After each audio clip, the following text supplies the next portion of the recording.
Agora, tentar falar rapidinho aqui. Só para fechar, professor, do Max Weber, geralmente, praticamente é isso mesmo. Mas como o pessoal nos outros seminários comentaram algumas coisinhas, eu andei pensando em algumas coisas, queria também só fazer um breve comentário, que vai cair, eu não vou fugir muito do assunto, vai cair naquela questão do técnico científico e tudo mais. Né? Acho que vai cair um pouco no Auguste Comte também. Um dos motivos que eu tenho enrolado a professora para apresentar o seminário, todos vocês sabem, a gente está já eles estão chegando às provas, né, mas tem a APS, nós temos um trabalho que é um jornal, e são dois trabalhos que são o semestre inteiro que nós estamos fazendo e correndo atrás, né, e está chegando a data limite. Então, por conta disso, eu tive que sacrificar um pouco da leitura dos chats, muitos eu ainda não li e tal. E numa dessas pesquisas para o jornal, no caso do jornal do meu grupo, a gente está falando sobre a cidade de Osasco, né? E eu estava precisando de uma imagem para ilustrar. A maioria das imagens que a gente conseguia, nós mesmos íamos e tirávamos, mas algumas coisas, por exemplo, uma imagem aérea, não tem como contratar um helicóptero, um drone para tirar uma foto aérea da ponte metálica, né? E aí eu procurei algumas fotos públicas mesmo, né? Que tinham os direitos autorais liberados para tentar colocar no trabalho. E procurei lá, ponte metálica de Osasco, joguei no Google e pesquisei, né? E aí coloquei na aba de imagens, foram aparecendo. Aí tinham várias imagens bonitas, né, de pontes e tal, mas uma me chamou a atenção. Não é exatamente isso, né? Mas é uma imagem que você via que foi tirada de dentro do carro, né? Estava apontando para o asfalto. E vocês sabem, né, já fazem alguns anos, tanto na prefeitura de São Paulo como em outras cidades, incluindo Osasco, existem faixas exclusivas para ônibus. Só que aqui não está escrito ônibus, né? Eu acho que o cara, quando foi pintar isso aqui, né, houve um pequeno engano, né? E aí, quando eu cliquei para ver de onde que era essa imagem, era de um blog de humor, acho que era blog do Alan, uma coisa assim. E, obviamente, a minha primeira reação foi dar muita risada, falar, pô, que ridículo e tal, né? Mas depois desse riso inicial, né, eu comecei a pensar, assim como a gente dá risada desse negócio da Dilma de estocamento e tudo mais, né, mas aí eu comecei a pensar em algumas coisas que a professora falou, algumas coisas que estavam no texto, acho que do Conte, acho que deles também, o que a gente fala do organicismo? É o Conte, o mecanicismo, né, o organicismo. E aí eu fiquei me perguntando, por que o cara errou aqui? Isso foi na ponte mesmo, lá provavelmente não corrigiram depois ou ninguém comentou tanto, porque é um local que não tem acesso a pedestres e os carros passam rápido, né? Então o cara que vai vir aqui para a associação vai saber que é uma faixa de ônibus, ninguém, né? Agora se é numa outra via que é mais fácil de parar, de interditar, os caras iam lá e apagar a parte errada e corrigir. Mas por que o cara errou? Será que o que vocês acham? Que o cara ele é analfabeto? Isso foi falta de atenção, né? Porque as primeiras reações da gente é isso. Mas se vocês repararem, eu não desenho bem, mas isso aqui é mais ou menos o que a gente vê quando está no ângulo de um carro ou de um ônibus. Para nós dá essa ilusão de ótica que isso é escrito dessa forma, mas na verdade ele é escrito de forma bem grande e para uma inscrição no asfalto ela ser visualizada corretamente para quem está no carro, ela tem que ser feita de maneira bem esticada, né? Tem que ser bem comprido, né? Então é um negócio enorme que o cara vai pintar. E eu fico imaginando, o cara faz isso aqui o dia inteiro, fica depois lá pintando aquelas guias, né, perto da sarjeta ali e tal.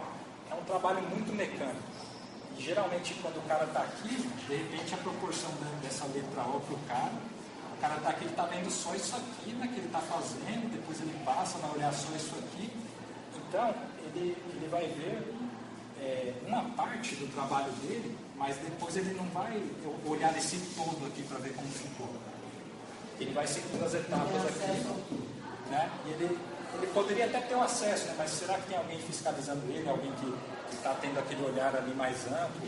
Ou ele mesmo olha, não, de repente ele já tem que virar as costas para fazer outra coisa. E isso me fez refletir não só nesse caso específico, só que foi o ponto de partida para esse pensamento. E eu, por experiência própria, já tive experiências desse tipo, né? Talvez alguns de vocês tenham, porque às vezes a gente está no escritório, a gente trabalha até de colarinho branco, no local que tem um ambiente legal, um ar-condicionado e tudo mais, um ambiente confortável, mas que às vezes nós fazemos um trabalho que é muito mecânico.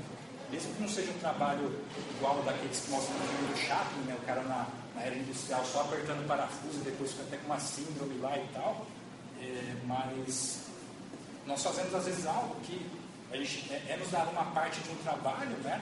Pode não ser uma coisa assim tão braçal, mas você vai fazer um relatório disso e disso e daquilo. Mas você faz aquilo, faz uma planilha, faz um relatório e você não sabe que fim aquilo vai ter.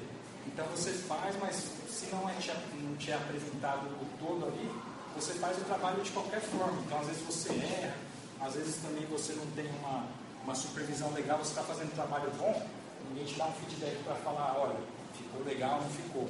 Você faz de forma medíocre, ninguém fala, precisa melhorar. Se você faz péssimo, às vezes também tem trabalhos que o pessoal não está nem aí. Se você faça de alguma forma, vai empurrando para a barriga. Então eu percebo que hoje, dentro desse mecanicismo, né, muitas pessoas vão ficando descontentes com o trabalho, não só pela questão de salários, até do status. O status, às vezes, ele pode sobrepujar isso aqui, né? Às vezes a pessoa tem status, tem uma forma legal, né, de trabalho, mas muitas pessoas estão começando a acordar e querendo achar um sentido, querer realmente ter uma valoração do trabalho, né?